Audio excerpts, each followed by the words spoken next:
Welcome to Abubakar Talimwala YouTube channel. सीधे असल बात पर आते हैं। आज के इस तफसीली जायजे में हम एक बहुत बड़ी तब्दीली पर बात करने वाले हैं।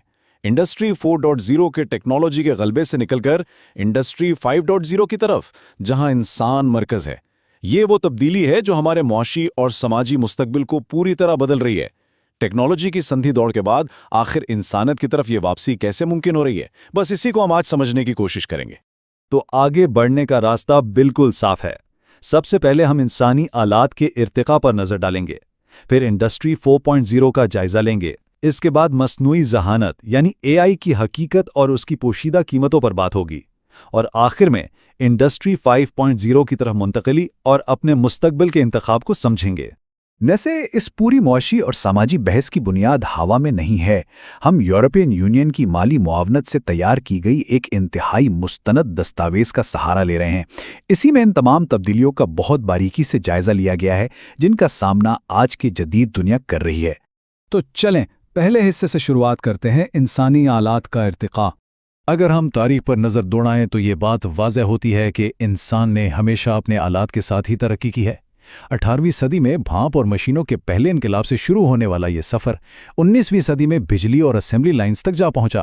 फिर 1965 का दौर आया जिसमें कंप्यूटर्स और डिजिटल टेक्नोलॉजी ने तीसरे इनकलाब की बुनियाद रखी, और अब 21वीं सदी का ये चौथा इनकलाब हमारे सामने है, जहां आलात अब सिर्फ इंसान के हाथों में इस्तेमाल होने वाले औजार नहीं रहे, बल्कि खुद मुख्तार साइबर फिजिकल सिस्टम्स बन चुके हैं जिन्हें बस मॉनिटर किया जाता है।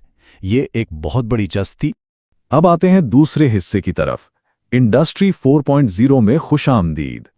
ये लफ्ज़ इंडस्ट्री 4.0 2011 के आसपास जर्मनी में पहली बार सुनाई दिया। लेकिन ये है क्या? बुनियादी तौर पर यह सिर्फ फैक्ट्रियों या मशीनों की बात नहीं है। ये एक ऐसा दौर है जिसमें सर्विस और इल्म को एक सनती शक्ल दे दी गई है। Cyber physical systems, e commerce और कॉग्निटिव कंप्यूटिंग इस दौर की पहचान बन गए।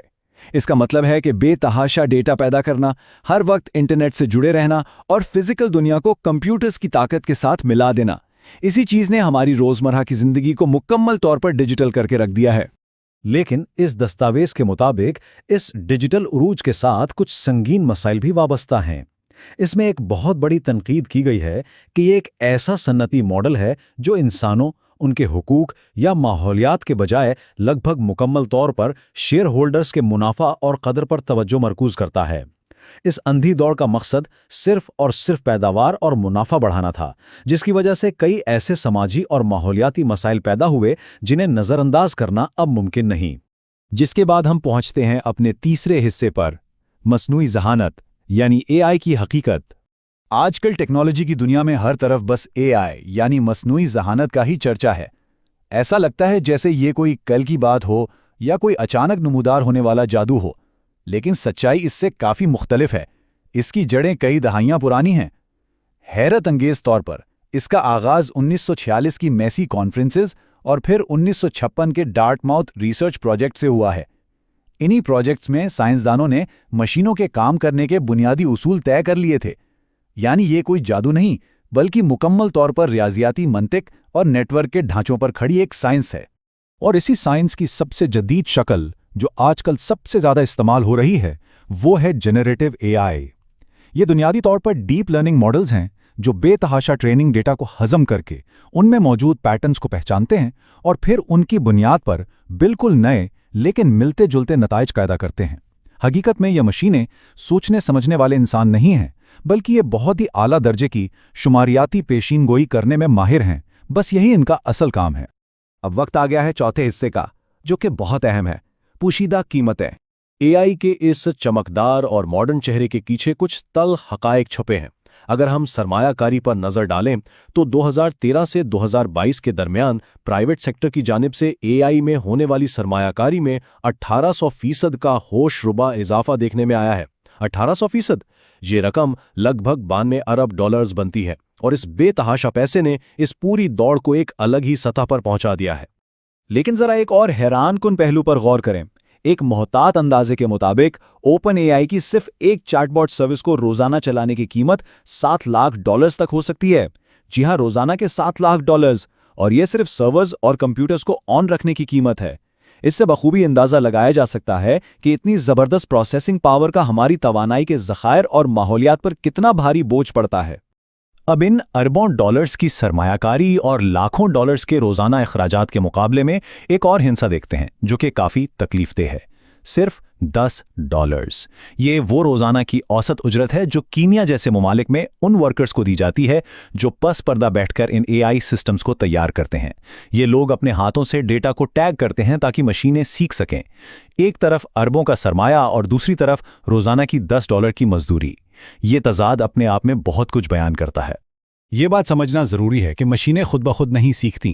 مستند ذرائع یہ بتاتے ہیں کہ پس پردہ ایک بہت بڑی انسانی افرادی قوت کام کر رہی ہے۔ یہ لوگ بے تحاشا ٹریننگ ڈیٹا کو چھانٹتے ہیں جس دوران انہیں انتہائی پرتشدد، زہریلے اور غیر اخلاقی مواد کا سامنا کرنا پڑتا ہے تاکہ مشینیں اسے فلٹر کرنا سیکھ سکیں۔ اس کام کے نتیجے میں یہ ورکرز شدید نفسیاتی دباؤ اور صدمے کا شکار ہوتے ہیں۔ ان سسٹمز کی کامیابی کے پیچھے چھپی ہوئی یہ انسانی قیمت اکثر نظروں سے اوجھل رہتی ہے۔ اور اسی لیے ہم 5ویں حصے کی طرف آتے ہیں، انڈسٹری 5.0 کی طرف منتقلی۔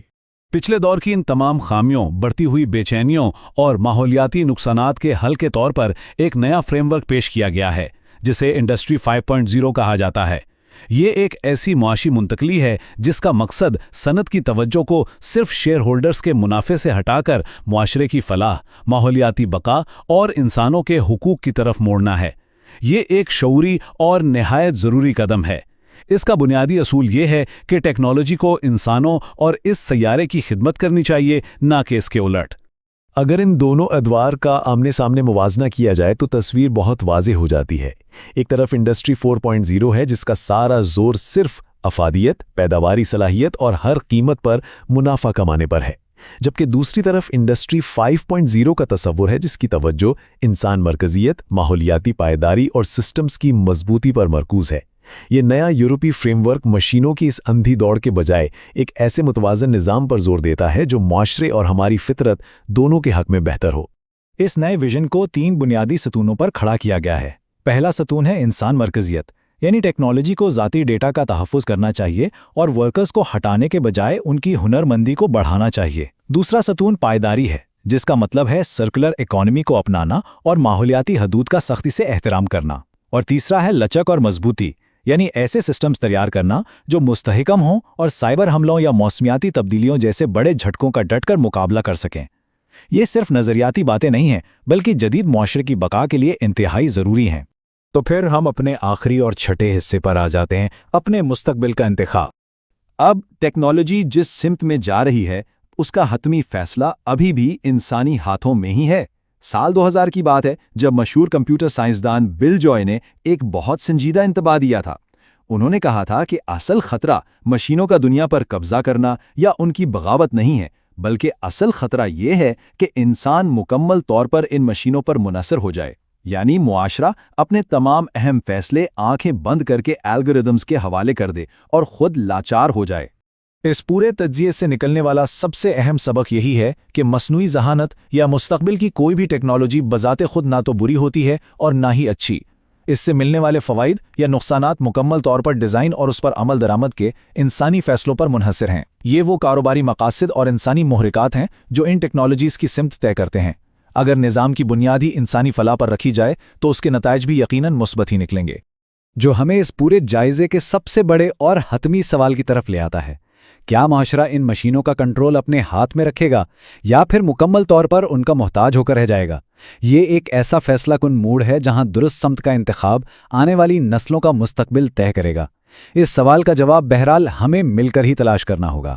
Thank you for watching Abubakar Talimwala's videos. Please subscribe and share with your friends and family.